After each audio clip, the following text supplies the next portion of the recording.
Le message de notre sœur, qui est d'ailleurs un message excellent. Le message d'amour a été toujours un message excellent. Dis avec moi, le message d'amour. Le message d'amour a été et sera toujours un message excellent. Il n'y a rien qui soit plus grand que l'amour. Et l'amour est éternel. Alléluia. Le plus important n'est pas de donner, mais la façon de donner. Est-ce que je donne pour être vu de Dieu ou bien je donne pour être acclamé des hommes? Si je donne pour recevoir l'acclamation des hommes, alors ça ne sert à rien. Parce que Dieu aime qu'on aime inconditionnellement. Dis avec moi, je veux aimer inconditionnellement. Je veux aimer inconditionnellement. Aimer sans rien attendre en retour. Aimer sans rien attendre en retour. Donner pour plaire à Dieu et non pour plaire aux hommes. Donner pour plaire à Dieu et non pour plaire aux hommes. Amen. Il y a quelque chose qui me monte dans le cœur ce matin. Je vais parler de l'existence des prophéties émotionnelles. S'il y a des prophéties, il y a aussi ce qu'on appelle prophéties émotionnelles. Pourquoi le terme émotionnel? Parce que il y a des gens qui ne consultent pas Dieu, mais qui informent Dieu. Il y a une différence entre consulter Dieu et annoncer quelque chose à Dieu en fait. Et de nos jours, il y a certains chrétiens, je vais parler dans n'importe quel cadre, ça peut être dans le cadre du mariage. Quand on voit le prophète n'est pas pour dire, je suis venu pour consulter l'Éternel, pour qu'il me dise ça c'est mon conjoint ou pas. On vient tout simplement lui dire, je suis venu te présenter mon conjoint ou bien ma conjointe. Est-ce que là c'est consulter Dieu? Là c'est informer Dieu. Et alors l'homme de Dieu, il est parfois obligé dans ces circonstances de juste prier pour que ce soit bien. Parce que si une femme vient présenter son mari à l'homme de Dieu, et que l'homme de Dieu dit, ce n'est pas ton mari, sur 100 femmes, il y a autour de 2 qui vont obéir. Les autres 98 vont dire, papa ne veut pas qu'il me marie. C'est la même chose dans toutes les circonstances. Nous avons vu dans Juge 20 comment Israël a consulté l'Éternel 2 fois pour aller à la guerre contre l'une des tribus d'Israël. Je crois que c'était la tribu de Benjamin. Toutes les autres tribus voulaient aller en guerre contre la tribu de Benjamin. Ils ont consulté l'Éternel. L'Éternel les a dit, montez et vous gagnerez. Mais ils sont montés et ils ont eu une défaite écrasante. Ils sont rentrés, ils ont pleuré devant Dieu. Ils ont encore consulté Dieu pour la 2e fois. Dieu les a dit, montez et vous allez gagner la guerre. Mais quand ils sont montés, ils ont perdu la guerre. C'est l'introduction même de ça qu'on appelle la prophétie émotionnelle. Tout père aimerait donner ce qui est bon à ses enfants. Ça veut dire quoi? Il y a un temps pour consulter un prophète. Si tu consultes le prophète, dans son état affectueux et émotionnel, il va te donner des prophéties qui vont tarder dans ta vie. Ça va s'accomplir, mais ça va prendre du temps. Je vais prendre l'exemple. Il y a certains enfants qui viennent et qui ont le désir ardent de voyager. Ils disent, papa, est-ce que par ce chemin je veux voyager? Toi-même tu sens au fond de toi que si tu dis non, ça va le briser. Alors tu dis, oui mon fils, oui ma fille, tu dois voyager. Et tu dois même voyager cette année. Pourquoi? Pourquoi le prophète désire? Parce que c'est un désir ardent pour lui de te voir réussir cette année. Parfois il te répond, oui tu dois voyager cette année. Et puis la fin d'année arrive et tu ne vois même pas ton visa s'accomplir. Est-ce que ça veut dire par là que le prophète a mal prophétisé? Non. C'est parce que tu as annoncé ton voyage. Tu n'as pas consulté Dieu pour ton voyage. Est-ce qu'on comprend ce message ce matin? Ou bien un enfant qui veut être orienté à l'école. Il ne vient pas dire, papa, je veux consulter l'Éternel pour savoir dans quel domaine je vais continuer mes études. il vient plutôt dire, papa, j'ai reçu la révélation que, ou bien papa, j'ai pensé que il est bon pour moi que je fasse tel ou tel domaine. En tant que bon père, tu ne peux que dire, oui mon fils, oui ma fille, on va prier l'Éternel pour que tout se passe bien pour toi. Et généralement, ceux qui viennent à Dieu de cette façon finissent par souffrir un peu. Pourquoi? Parce qu'ils attendent l'accomplissement et l'accomplissement retarde. Ça peut retarder, mais ça va s'accomplir. Pourquoi ça va s'accomplir? Parce que Dieu accomplit fidèlement tout ce que disaient ses envoyés, les prophètes. Amen. Je vais prendre l'exemple sur mon fils. Quand il était venu me voir pour la première fois, quand on avait abordé le voyage, je crois que c'était en 2021. Et je lui avais dit, certainement tu dois voyager. Et il a tellement attendu,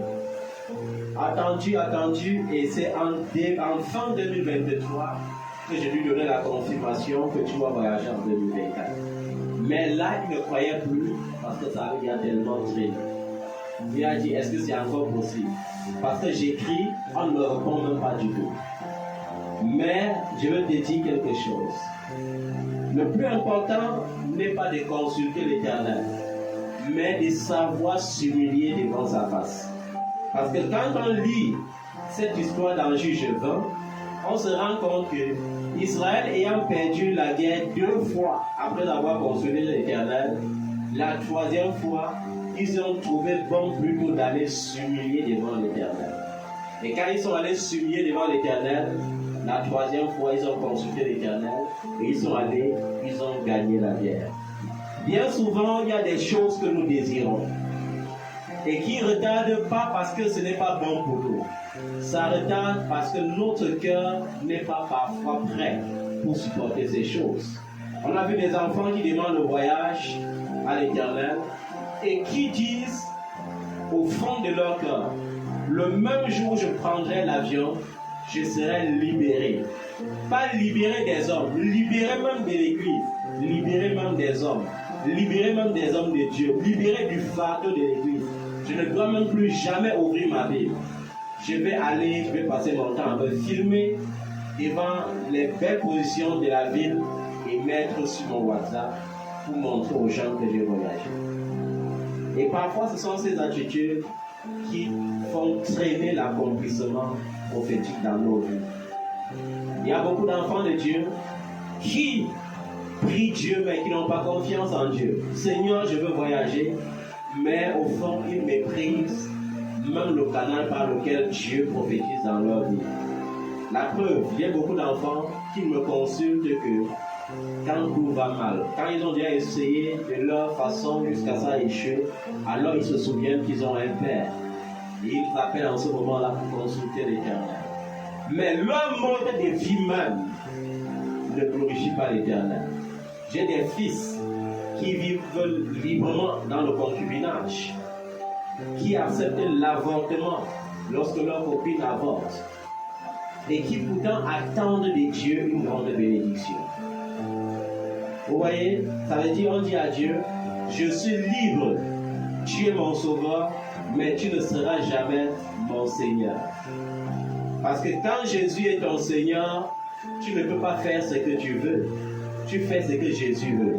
Mais quand il est seulement ton sauveur, tu fais ce que tu veux, sachant que même à la dernière minute, tu lui diras, Seigneur, sauve-moi. Il faut regarder ton mode de vie. Ta mère prie pour toi, ton père prie pour toi, mais ton caractère est important devant Dieu pour que tu reçoives certaines bénédictions. Ce que je sais, c'est que ma Bible dit, ainsi a dit Jésus, demandez et l'on vous donnera. Cherchez et vous trouverez. Frappez et l'on vous ouvrira. Et cela me fait penser à l'attitude du prophète Élie. Dans 1 roi chapitre 18, nous voyons le prophète Élie. Pour déclencher la sécheresse, il ne lui avait même pas fallu un jeûne ou une prière. Il lui avait fallu seulement une déclaration prophétique. Et le soleil s'est pointé pendant 3 ans et demi et il n'y a plus eu de pluie pendant ce temps-là. Mais le jour qu'il a fallu qu'il pleuve, il a fallu que le prophète Élie prophétise et prie 7 fois pour que la pluie tombe. Alors, bien aimé, ceci devrait t'amener à comprendre que dans ta vie, Dieu a besoin de la discipline. Je ne sais pas quelle est la priorité dans ta vie présentement, mais le conseil que je peux te donner, c'est de prier jusqu'à ce que cette montagne soit ôtée de ton chemin. C'est de prier jusqu'à ce que les obstacles soient ôtés de ton chemin.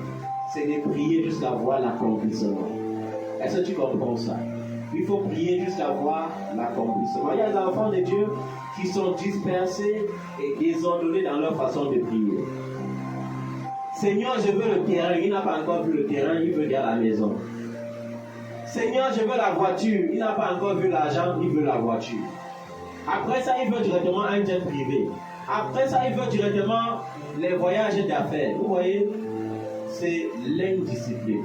Et c'est un désordre total. Tu as besoin de te concentrer dans ton sujet de prière. Si c'est la sagesse que je réclame au Seigneur, je dois prier jusqu'à voir la manifestation de cette sagesse.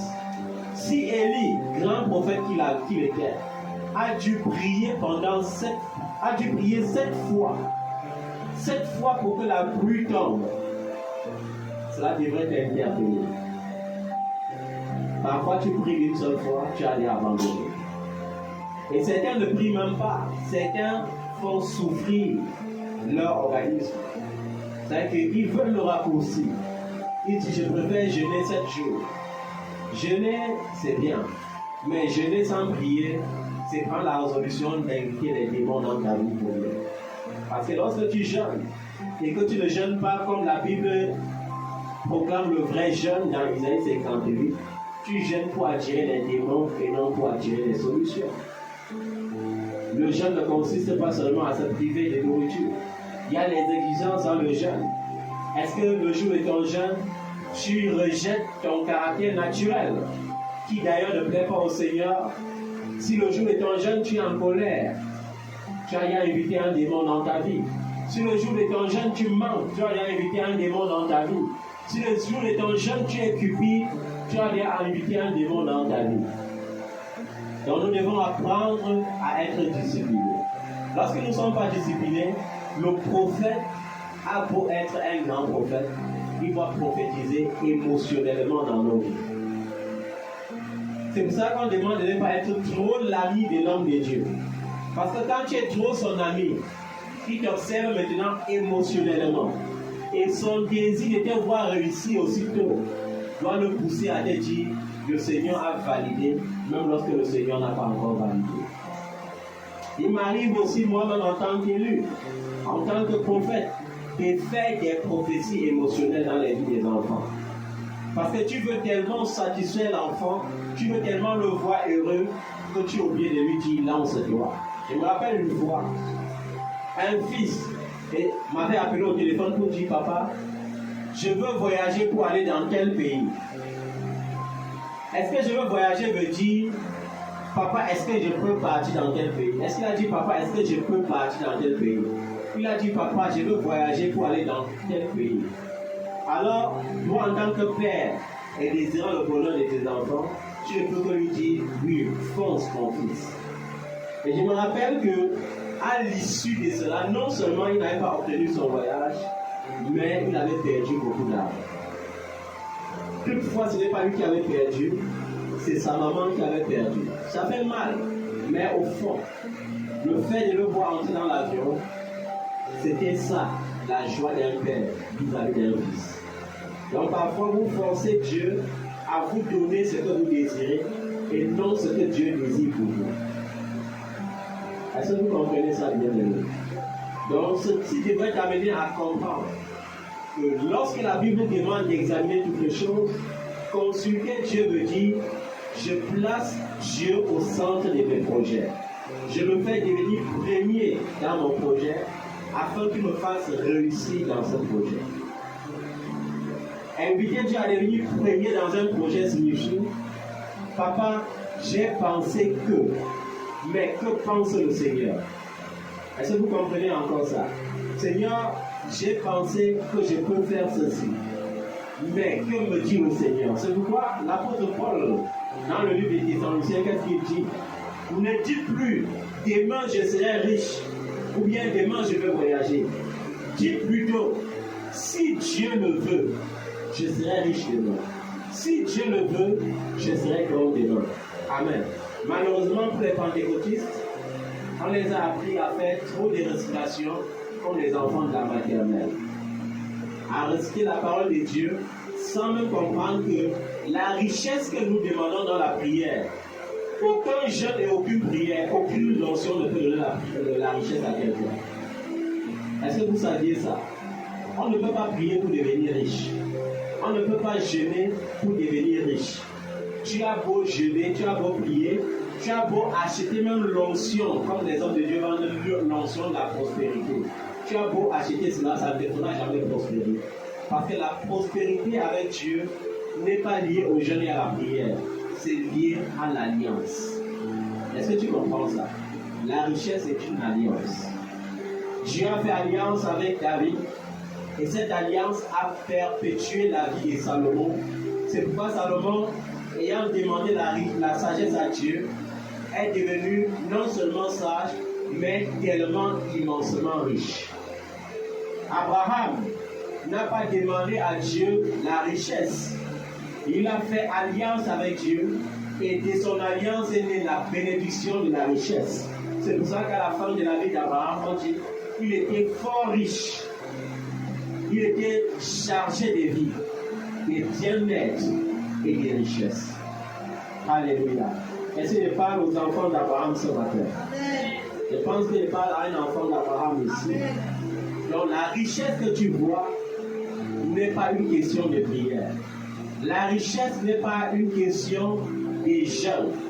La richesse, c'est pourquoi il dit, parfois j'ai pitié des enfants de Dieu qui se rassemblent et on leur dit, même le salaire, même ce que tu avais prévu pour payer la pension de ton enfant, viens déposer à l'hôtel. Et je me souviens d'une veuve qui payait la pension de son enfant au Sénégal 7 millions d'années. Et elle est allée voir un prophète. Le prophète a dit, Dieu m'a dit que tu viens déposer tous les 7 millions de ton enfant sur l'autel comme semence. Et avant que la rentrée n'arrive, tu auras 100 millions. Et la pauvre femme avait cru. Et à la rentrée, elle courait encore dans les banques pour faire des prêts afin d'aller scolariser son enfant. Vous voyez comment les gens usent la parole de Dieu pour détruire la joie des autres. Donc il y a souvent pitié de ces enfants de Dieu qui agissent sans réfléchir. Ne nous focalisons pas sur l'offrande de la veuve dans le temple. Parce que c'est ça que les hommes de Dieu prennent comme mobile pour tromper ceux qui ont les esprits faibles. La Bible dit qu'elle a donné tout ce qu'elle avait comme subsistance. Mais tout ce qu'elle avait, c'était combien? C'était 2 pièces d'argent. C'est-à-dire que ce qui a provoqué la bénédiction derrière ça, ce n'est pas parce qu'elle avait donné tout. C'est parce qu'elle avait donné tout avec tout son cœur. Est-ce que vous comprenez ça? C'est pourquoi on précise que les pharisiens étaient là, ils pensaient que c'est en donnant beaucoup et ouvertement qu'ils seront bénis. Ce n'est pas la quantité qui bénit, c'est la qualité de ton cœur qui te bénit. Alléluia. Mais ça revient encore toujours à l'amour. Tout ce que tu feras sans amour ne te bénira pas. Est-ce que tu comprends ça? Tu as beau s'aimer, tu sèmes sans amour, tu n'auras rien. Tu as beau donner des offrandes, tu donnes des offrandes sans amour, tu n'auras rien. Tu as beau faire ceci, faire cela pour l'œuvre de Dieu, si tu le fais sans amour, tu le fais pour rien. Est-ce que vous me comprenez bien? Depuis 7 ans, je vois comment, et vous voyez, la Bible dit, c'est à cause de ces hommes que le nom du Seigneur est calomnié parmi les païens. Et ça me fait mal quand je vois les païens ces jours dans Facebook en train de prendre les vidéos des hommes de Dieu qui passent le temps à prendre les enveloppes pour dire 25 000 euros, c'est peu de choses, c'est peu, venez s'aimer, venez, c'est bien prendre ton enveloppe, Dieu va te bénir. Et vous trompez les enfants de Dieu en les disant que lorsqu'ils vont donner 25 000 euros au Seigneur, le Seigneur les donnera 1 milliard d'euros. C'est un mensonge. Et il faut faire attention à ces hommes de Dieu lorsqu'ils disent j'envoie l'ange de la prospérité dans ta vie. Aucun homme n'a le pouvoir ni d'envoyer un ange, ni d'appeler un ange, sauf les magiciens. Au moins les catholiques, on sait que le culte catholique est un culte d'invocation d'esprit. On le sait. Dans chaque messe, il y a l'invocation des esprits parce que le catholicisme n'est pas trop dissocié de la magie. C'est pourquoi ils peuvent dire prions l'archange Michel, prions Saint ceci, Saint cela. C'est pourquoi ils peuvent enterrer les ossements de Saint Jean dans le temple et prier Saint Jean et invoquer Saint Jean. Parce que c'est de la magie. Les anges ne reçoivent l'ordre que de Dieu seul. Il n'y a que Dieu qui peut envoyer un ange te visiter. Est-ce que tu comprends ça? Donc chaque fois qu'un homme de Dieu te dit j'envoie l'ange de la prospérité, j'envoie l'ange de la guérison, il faut savoir que il y a un problème. C'est un magicien. Un prophète n'a pas besoin de dire je peux prophétiser. Et voilà comment les gens font des alliances avec le diable sans savoir. Parce que le diable a besoin de ton oui.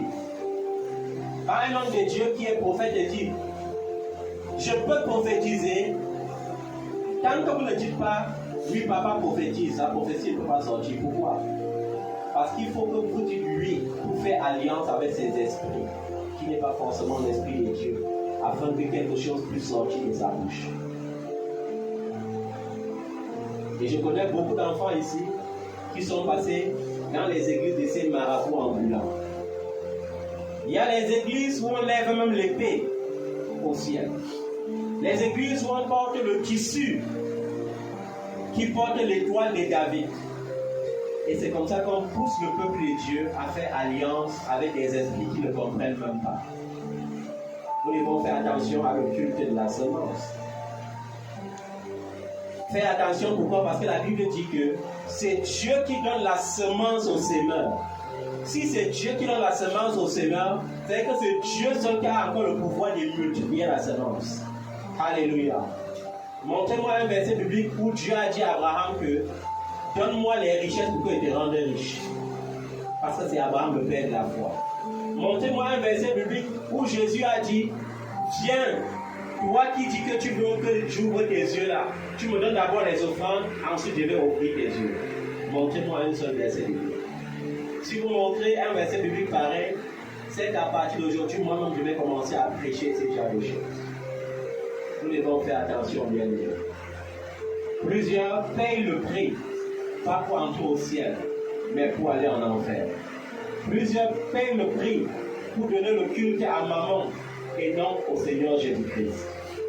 Et ces mêmes prophètes qui prétendent que c'est la semence qui vous rendra riche, ils vont, quand on commence à ouvrir les yeux des chrétiens, ils disent que c'est parce qu'il y a beaucoup de factures à payer dans l'église. Il y a l'électricité, il y a l'eau, il y a ceci, il y a cela.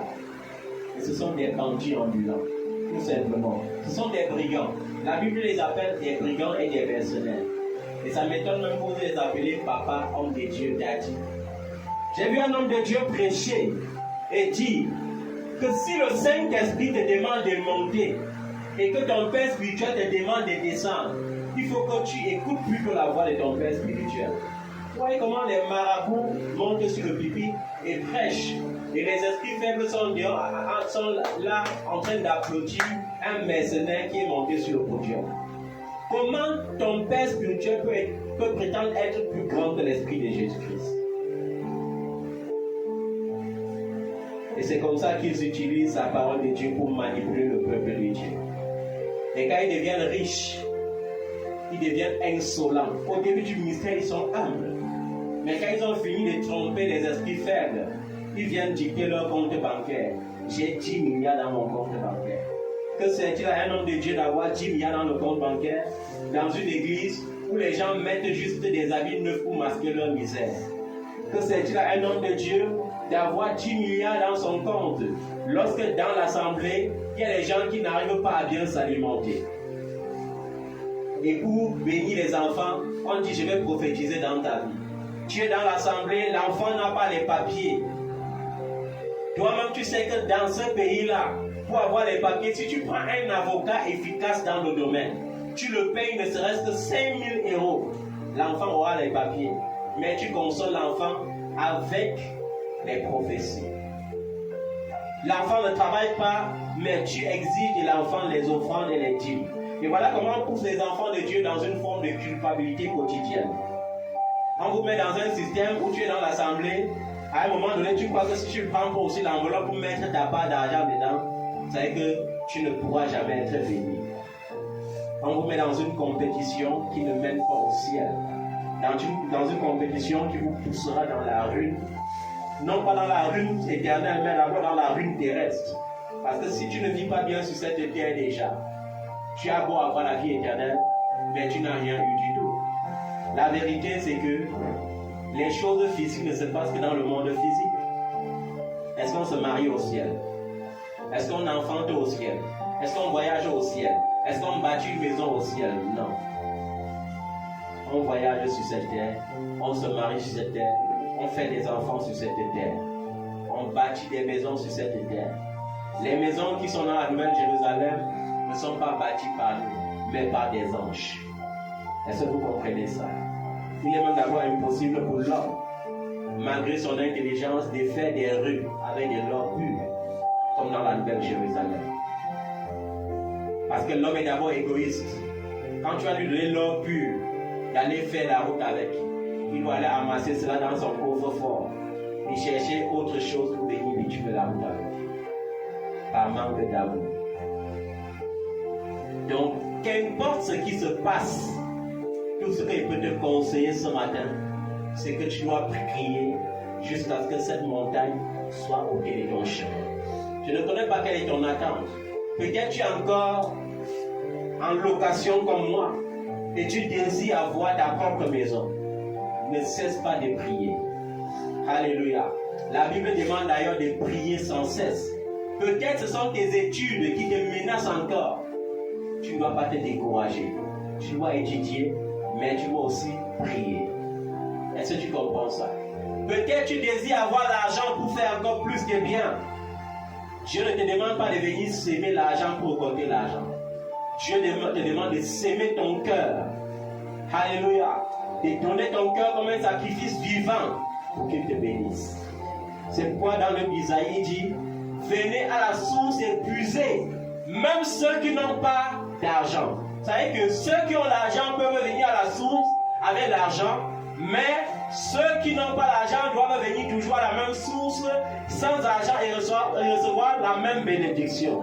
Quand nous voyons la manière dont la manne était distribuée au milieu du peuple d'Israël, la Bible dit que celui qui ramassait des trop n'avait rien de plus que celui qui ramassait en moins. Et c'est ça, la loi de la bénédiction de l'Éternel. Est-ce que tu comprends ça? À un moment donné, s'humilier devant Dieu, c'est aller devant sa face et dire, Seigneur, je regrette ces cultes que j'avais faits, parce que ce sont des pactes qu'on fait. Parfois, on brise les liens, mais on oublie de briser aussi ces liens-là. Lorsque tu as persévéré chez un faux prophète, tu as tissé des alliances avec les ténèbres. Et parfois, c'est encore ça ton blocage. Seigneur, je me repens de toutes ces offrandes que j'offrais dans le temple des Baals. Seigneur, je me repens de tous ces sacrifices que je payais par ignorance donnés dans l'autel des Baals. Seigneur, je me repens de cela et je te supplie de briser cela dans ma vie au nom de Jésus. Seigneur, que toute imposition des mains que j'avais reçue de ces hommes mandatés qui traitent avec le monde des esprits ténébreux, avec le monde des esprits du premier ciel, avec le monde des démons, Seigneur, je te supplie, pardonne-moi et libère-moi de cela. Est-ce que tu comprends ça, bien-aimé? C'est pourquoi dans ce genre de ministère, tu donnais, le prophète venait pousser ta tête, comme si c'était le marteau qui cognait ta tête. Parce qu'il faut que tu sois bien connecté à tes esprits qui ne sont pas forcément les esprits de Dieu. Et aujourd'hui, ça m'étonne comment les enfants qui ont grandi dans la foi, qui sont censés goûter à la nourriture solide, tombent encore dans le piège de ce genre d'évangile démodé. Parce que j'appelle cela évangile démodé. Donne 25 000 €, donne 50 000 €, donne 1 million d'euros, bâtis le temple avec tout ce que tu as. Et tu portes tout ce que tu avais pour vivre, tu viens donner, il met dans son compte bancaire Et le lendemain, quand il passe, il est même incapable de te transporter dans sa voiture. Il est incapable de te secourir. Il y a les hommes de Dieu que certains enfants, même en Europe, m'ont dit, papa, ils sont bons. Et moi, j'ai dit au fond de moi, je saurais qu'ils servent Dieu quand ils auront agi dans ta propre vie. Parce que le jour où tu me diras, papa, on a fait une collecte aujourd'hui à l'église pour m'aider à payer mon loyer, comme on connaît ma situation. Ce jour-là, je saurais que tu es dans un bon ministère. Le jour où tu me rendras témoignage, papa, aujourd'hui, l'homme de Dieu a appelé un avocat et a donné ce qu'il faut pour que j'aie mes papiers, je saurais que c'est un homme de Dieu. Mais tant que tu vas venir me raconter, papa, on est dans un ministère où il y a beaucoup d'enfants. Nous sommes nombreux. Sur la plateforme, on donne beaucoup d'offrandes. Et je ne vois pas comme ce que l'offrande fait dans la vie des enfants dans l'église. Alors je te dirais, tu n'es pas dans une bonne église. Tu es dans l'école des mercenaires. Parce que les mercenaires aujourd'hui, plus on les découvre et plus ils font comment? Plus ils changent la manière de faire. Plus ils changent quoi? La manière de faire. Ils font semblant de prendre avec libéralité, mais il y a toutes les impositions cachées. Un mercenaire qui donnait les enveloppes, quand on découvre qu'il donne trop les enveloppes, il change les stratégies. Il commence à prescrire seulement les jeunes désordonnés. Aujourd'hui, nous allons prendre le jeûne de 70 jours. Après les 70 jours, le ciel sera ouvert. Après les 70 jours, vous allez me donner l'offrande de 70 euros, de 700 euros, de 7000 euros, et le Seigneur va vous bénir. Et pendant toute une année, vous prenez des vagues de jeunes, en donnant toujours le salaire d'une autre façon. Et ce qui est étonnant dans ça, c'est qu'à la fin d'année, lorsque tu fais le résumé, tu te rends compte que rien n'a bougé dans ta vie. Aucune transformation, aucun changement. Or, lorsque Jésus te visite, il y a automatiquement un changement. Est-ce que Jésus t'a visité? Est-ce que Jésus t'a visité? Mets-toi sur tes pieds, nous allons prier. Isaïe, sort de ton sommeil. On va prier. Dis avec moi, Seigneur Jésus. Tu as dit, demandez et l'on vous donnera. Cherchez et vous trouverez. Frappez et l'on vous ouvrira. Et un jour, tu as dit à tes disciples, jusqu'ici, c'est-à-dire jusqu'à présent, vous n'avez rien demandé en mon nom.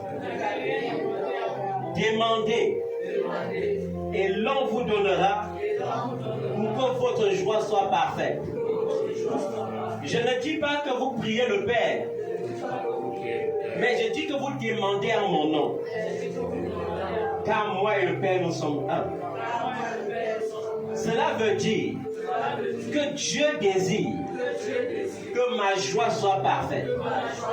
Alors qu'importe la montagne qui se dresse contre ma joie, je vais prier et je vais continuer de prier jusqu'à ce que cette montagne soit ôtée. 3 montagnes, au nom de Jésus, je commande que tu sois rabaissé maintenant.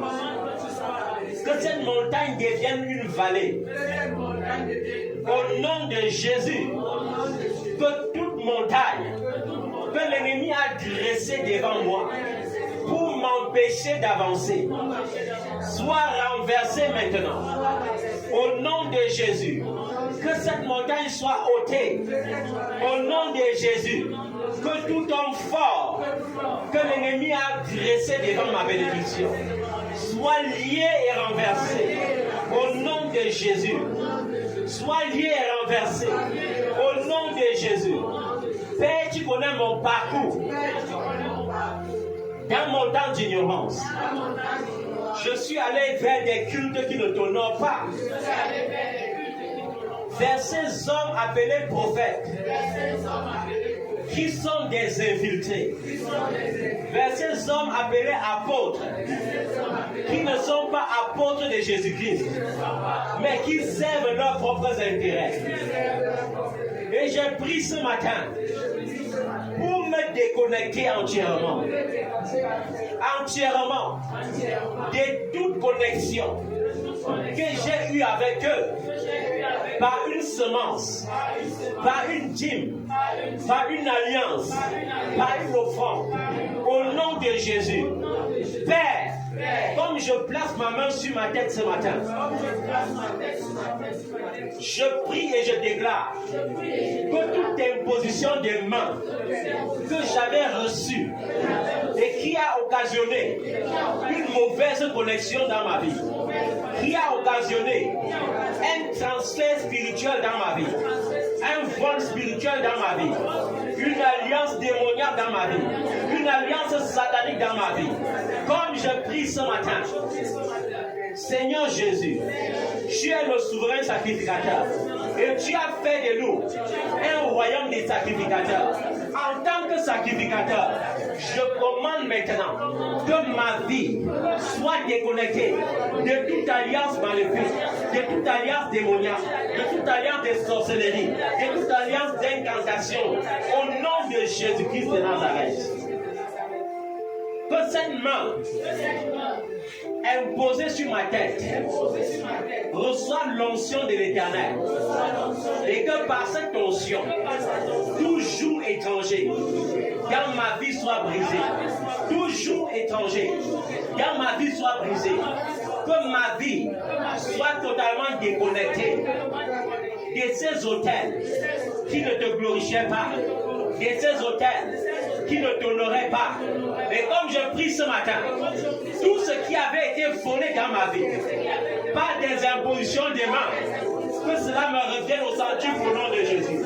Tout don qui a été volé dans ma vie, par une imposition des mains, que ces dons soient restaurés. Toute richesse qui a été volée dans ma vie, toute gloire qui a été volée dans ma vie, par une imposition des mains, comme je prie ce matin, je récupère cela au nom de Jésus. Que le Seigneur lui-même instruise les anges et que les anges descendent sur la terre pour récolter, pour récupérer tout ce que l'ennemi avait volé. Les hommes de Dieu, les loups déguisés, qui se font appeler apôtres, qui se font appeler prophètes, qui se font appeler bishops, qui se font appeler généraux. Tout ce qu'ils ont volé, par les esprits des eaux, par les esprits des cimetières, au nom de Jésus, que les anges récupèrent, que les anges récupèrent, que les anges récupèrent, au nom de Jésus, que le Père instruit les anges et que les anges reviennent dans ma vie pour replacer ce qui est bien. Car ce qui est bien demeurera bien et personne ne pourra ôter ce que mon Père Céleste m'a donné. Au nom de Jésus. Père, je prie ce matin, alors que ma main est imposée, je prie pour la vigueur spirituelle, je prie pour la restauration spirituelle, je prie pour la restitution. Tout ce qui m'a été volé me soit restitué maintenant. Satan avait volé la vie des enfants de Job, mais Dieu a donné encore les enfants à Job. Satan avait volé les biens de Job, mais 3 fois encore l'Éternel a donné plus qu'avant. Que l'Éternel restaure tout ce que j'ai perdu dans mon temps d'ignorance. Par cette imposition de main, je brise dans ma vie toute alliance satanique, toute pacte satanique que j'ai contracté consciemment avec les bois verts, avec les autels des crânes, avec les autels des bois verts, les monceaux de pierre. Seigneur, au nom de Jésus, que tout cela soit brisé ce matin.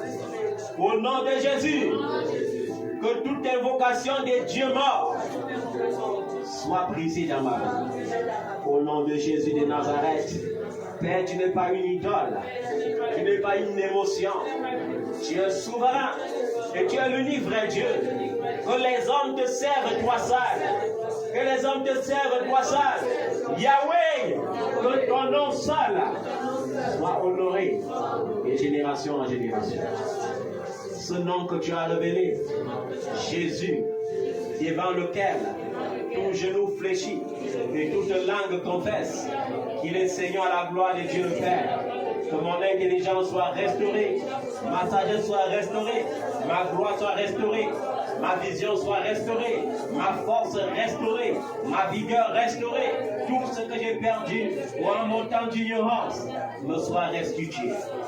Au nom de Jésus.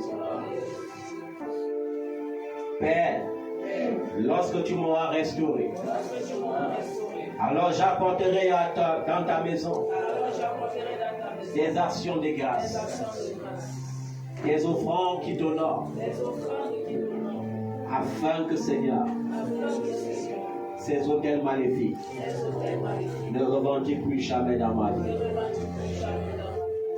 Mais bien aimé, je veux que tu comprennes qu'il y a certaines souffrances, certains freins qui arrivent dans ta vie, pas parce que les démons te dérangent, mais parce que certaines personnes, la Bible dit, vous serez comme des brebis au milieu des loups. Certains loups se sont déguisés, ils sont entrés dans l'église, ils ont construit des temples luxueux, ils ont dit, je suis le général des dieux, je suis l'envoyé de Dieu. Et ce qui est lamentable, ce qui est dangereux, c'est que même le faux prophète a le pouvoir de faire le miracle.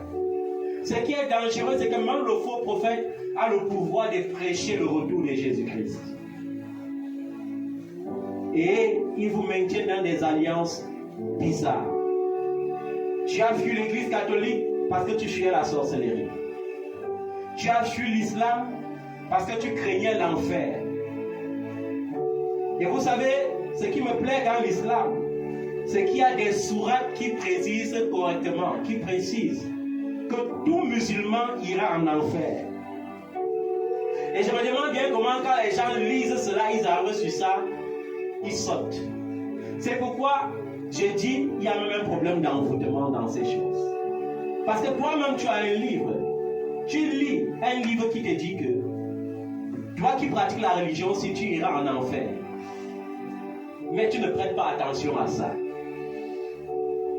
Et j'ai vu des musulmans comme ça, qui avaient fui l'islam, pensant aller trouver refuge en Jésus-Christ. Mais malheureusement pour eux, ils sont allés tomber entre les mains de ces faux prophètes. Et on a encore brisé le peu d'espoir qu'ils avaient. Je me rappelle récemment, il y a de cela deux ou 3 mois, j'étais en train d'exhorter une autre parce qu'elle disait mieux je rentre dans l'islam. Et ces gens font la magie en public. On ne peut pas prier pour quelqu'un sans lever le mouchoir. Un homme de Dieu a l'alliance qu'il a fait pour son mariage, mais il a encore une grosse bague qui n'est pas différente des grosses bagues des francs-maçons. Et l'église acclame. Vous voyez comment on pratique? On prend la Bible, on pratique la sorcellerie, et les esprits faibles acclament. On vous rend esclave des dadis. Vous devez être esclave du Saint-Esprit. Vous devrez être esclave de Jésus-Christ. Et non ces aliénés qui sont là pour acclamer les miracles qui n'existent même pas. Les miracles fabriqués. Avec les faux témoignages que les gens acclament. La sœur a été guérie du cancer alors qu'elle n'a jamais eu le cancer. La sœur a été guérie du cancer, on dit Amen, alors qu'elle se cache encore pour faire la chimie. Vous voyez comment les gens sont habiles dans le mensonge. Et à chaque fois que tu réponds Amen à ces choses, ce sont des alliances qui bloquent ta vie. Après tu vas jeûner, tu vas prier, tu vas dire que Satan a fait ceci alors que Satan est innocent. C'est pourquoi la Bible dit, sortez du milieu d'eux. Ne vous mettez pas avec les infidèles sous un joug étranger. Alléluia. Majesté.